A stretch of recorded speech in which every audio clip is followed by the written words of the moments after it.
Well, November is already halfway over. Now I'm going to take a look at some of the coolest upcoming New Balances that were revealed in November. First up is the DTLR collaboration on the 9060. It's going to be called the Fire Sign collaboration. As you can tell from the picture, it's obviously inspired off of a flame, and I think it's pretty fire, pun intended.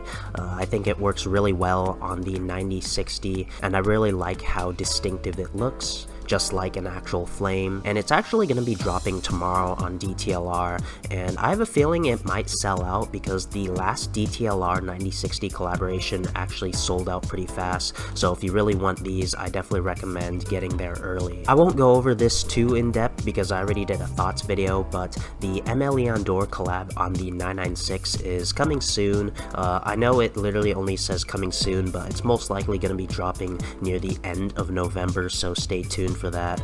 It's dropping in both a black colorway as well as a white colorway, both of which consists of a tumbled leather upper, which is really nice. It looks very premium, and I think both of these are like elevated basic colorways. They both remind me of Teddy Santis GRs, but then again, of course, if you didn't know already, Teddy Santis is the owner and director of ML Leon Dor, so it makes sense that an ML Leon Dor collab looks similar to the New Balance Made in USA GRs. And next up is by far my personal favorite upcoming release in November, and that is the Boro pack on the 580 and the 550.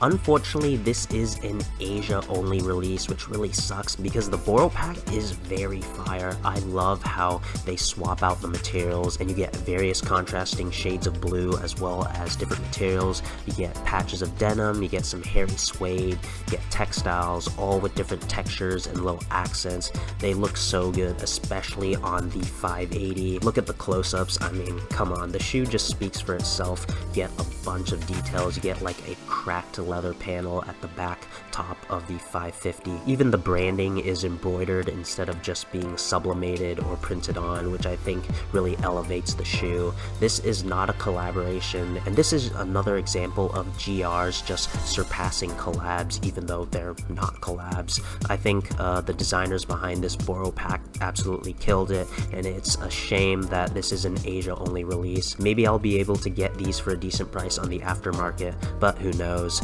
And these are slated for a November 24th release at Atmos Tokyo. Not too sure where else. Again, this is an Asia only release, so I don't really know the exact specifics of where it's dropping. And next up is a new collaboration with Beams on the 996, also with Gore-Tex. As you can see, it's a 996 with various shades of green and neutral tones, which I think is pretty cool. The other shoe is mismatched, which reminds me of the Beams and Paperboy Paris collabs on the 920 and the 1500. I like the mismatch aspect of this a little bit better than that initial collab. I like the contrasting tones, and I like how there's more color and it's more distinctive in the fact that they're mismatched, and it's interesting that it has Gore-Tex in them, which is great for the upcoming winter season. And last but definitely not least is a new teaser for an upcoming Joe Freshgoods collaboration on the 990 V4. From this picture found on his Instagram, as you can tell, it's a mostly all black 990 V4 with some pop of white in the mesh and the N logo, as well as the JFG branding replacing the 990 branding. And then from another picture from Joe Freshgoods Instagram, you get another look at a different colorway, basically inverted of this colorway. Instead of it mostly being black, it's mostly white with accents of black in the mesh and the N logo, and I assume it's gonna have a black JFG branding on the side as well. Usually I tend to not really care for a collab like this, but I actually really like how the white and black contrast on both shoes. It might not necessarily be the best collab, but it's still a pretty cool shoe nonetheless. It's actually unknown when these are going to release. They could release at the end of November or before the year ends in December, but only time will tell, and I definitely recommend following Joe Freshgoods and New Balance if you really want these pairs. So what are some of your guys' favorite upcoming New Balances in November? I'd definitely like to know down in the comments.